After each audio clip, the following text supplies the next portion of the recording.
Claudia Sheinbaum se ha convertido en la primera mujer en asumir la presidencia de México en sus más de 200 años de historia independiente, con el compromiso de darle continuidad a las políticas de su predecesor, Andrés Manuel López Obrador. Sheinbaum podrá gobernar con comodidad, al menos en la primera mitad del sexenio, dado que el partido gobernante, Morena, y sus fuerzas aliadas tendrán hasta 2027 el control del Congreso y la oposición quedó diezmada en las últimas elecciones. ¿Pero qué pasó en el último tiempo? Hubo una turbulenta sesión en el Senado de México que aprobó la ley más controvertida del sexenio de López Obrador. A menos de 3 semanas de la sucesión, la coalición oficialista logró los 2/3 necesarios para una reforma judicial que introduce la elección directa por voto popular de unos 1.650 jueces, incluidos los de la Corte Suprema y los del Tribunal Electoral. Un cambio radical, rechazado por la oposición y sectores de la Administración de Justicia, que abre una gran incertidumbre sobre el funcionamiento de uno de los pilares de la democracia, justamente. Otro tanto ocurre con la militarización de la seguridad pública. La discusión está servida. Y justamente para aclararnos o para contarnos qué pasa en México, estamos con Mariclera Costa, que preside la organización Justicia Transicional en México y es miembro del Consejo Directivo de la Fundación para el Debido Proceso, con sede en Washington, D.C. Presidió el Sistema Nacional de Anticorrupción de México en 2018. Es académica, activista, ha desempeñado cargos en el servicio público y es reconocida internacionalmente como experta en derechos humanos. Bienvenida, Maricler, un gusto saludarla. Muchas gracias, igualmente, Jorge. Aquí estamos. Yo decía, la discusión está servida. ¿Qué se espera del gobierno de Sheinbaum? Mira, yo creo que nos esperan tiempos muy turbulentos y muy difíciles, porque aunque la oposición está diezmada, no es inexistente. Finalmente, si tú miras el panorama electoral, aunque el triunfo de la presidenta Sheinbaum fue abrumador, 40% del electorado no votó. Y del 60% que sí votó, un 22% votó en contra de la candidata Sheinbaum. Interesantemente, donde se concentra el voto de la oposición es en las capitales de los estados. Es decir, la población urbana, la población con mayores niveles de educación, etcétera. Entonces, bueno, ahí está, por un lado, la oposición. Hay una sociedad civil que forma parte, digamos, de la oposición, digamos, que se coaligó con partidos y que ahora se está pensando hacer un partido político, a ver si funciona. Pero yo diría que la oposición más fuerte que va a tener Claudia Sheinbaum va a ser adentro de Morena, el partido dominante, porque Morena no es un partido político consolidado. Morena es un movimiento que gira alrededor de la figura de Andrés Manuel López Obrador. Un movimiento compuesto de tránsfugas de muchos partidos, de izquierda, de derecha, hay varios panistas que están en Morena y muchos del PRI. Y yo creo que ahí es donde va a generarse la principal oposición. Por otro lado, estas reformas constitucionales, sobre todo la reforma al sistema de justicia, pues resulta absolutamente inviable. Es decir, no hay manera de que el Instituto Nacional Electoral pueda, de aquí al mes de junio de 2025, organizar una elección de 1.650 jueces de la manera en que está planteada la reforma. Es decir, se han hecho ya cálculos, incluso se hizo un simulacro, lo organizó el PRI en la Cámara de Diputados, un simulacro de lo que le tomaría a un ciudadano de la Ciudad de México votar, por los jueces de la Ciudad de México y el cálculo es de 7 horas. Es decir, es una cosa tremenda. Esta reforma además ha generado alarma, bueno, con la iniciativa privada, con los inversionistas extranjeros y con los socios comerciales de México. El 90 y tantos % de las exportaciones de México van a Estados Unidos. Y tenemos un tratado de asociación económica, el famoso TEMEC, con Estados Unidos y Canadá, y se va a renegociar en un par de años, y ya ha generado alarmas y quejas y reclamos, no solamente por parte de los empresarios norteamericanos, sino del propio gobierno. Entonces, va a tener turbulencias políticas, turbulencias financieras, porque, bueno, tenemos un déficit de casi 6% del Producto Interno Bruto en el gasto público. En fin, va a tener muchos problemas la señora Sheinbaum. Y yo espero... La pregunta es si es el voto popular el método más adecuado para elegir un cuerpo de componente técnico como es el judicial. Pues definitivamente no lo es. La experiencia de Bolivia ha demostrado ser un fracaso y es, digamos, el único ejemplo que existe. La imparcialidad y la independencia de los jueces es absolutamente central y no se puede someter un proceso electoral, ¿no?, en donde finalmente acaban, bueno, convirtiéndose en jueces de consigna, ya sea de los partidos políticos, ya sea de los grupos de interés o ya sea de la delincuencia organizada, que en México controla una tercera parte del territorio, según algunas estimaciones. Entonces es verdaderamente, pues es un despropósito, es de un nivel de locura que es difícil de entender, muy difícil de entender y imposible de aceptar. Entonces, esto es algo que de alguna manera ella va a tener que encarar.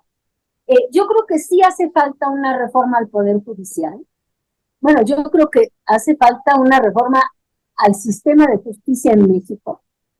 Tenemos una impunidad crónica del 90 y tantos % de los delitos que se cometen en este país, que son muchos y graves. Y el propio Poder Judicial ha propuesto una reforma o un proyecto de reforma. Lo que hay que hacer, lo que hay que hacer es establecer un diálogo, y un diálogo basado en el respeto del otro, en la aceptación del otro, y en la aceptación de que la política es negociación y es diálogo, no es imposición autoritaria. Pero bueno, en fin, eso es. Usted ponía el ejemplo de Bolivia, pero en el caso de Bolivia estaba limitado a 26 jueces, y así y todo, cuando se hizo la votación, el 60% de los votos fueron nulos. Ahora me pregunto, en México, hablaba de la delincuencia, hablaba del narco, ¿cuánto pudo influir justamente la delincuencia, el narco y demás componentes para que se politizara prácticamente el Poder Judicial? Muchísimo, muchísimo. De hecho, la delincuencia organizada en México no es un actor que actúe independientemente de las estructuras gubernamentales. Es decir, el gravísimo problema de gobernanza que tiene nuestro país es que el crimen organizado y el narco está metido en las estructuras de gobierno, y lo está desde hace muchos años. ¿Y esto qué significa? Que impone gobernadores, que impone sobre todo alcaldes, y que desde luego impone jueces. Y hay ejemplos clarísimos.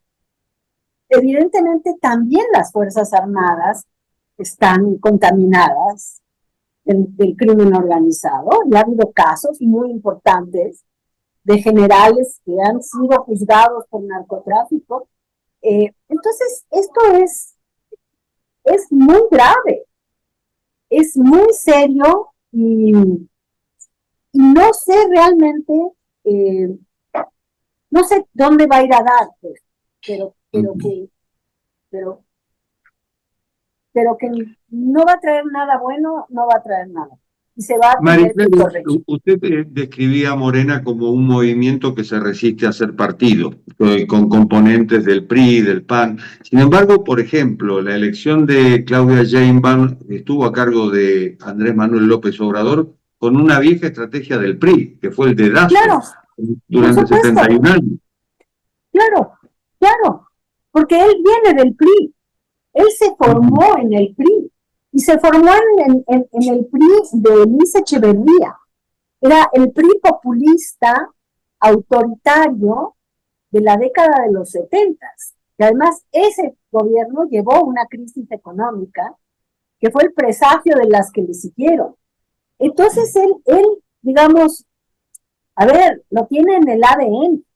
Y Morena, con todo su ropaje y todo esto, finalmente funciona, pues ya con los métodos del... A ver, el PRI tenía una ventaja. El PRI tenía reglas. Morena no las tiene. Morena es el partido del caudillo.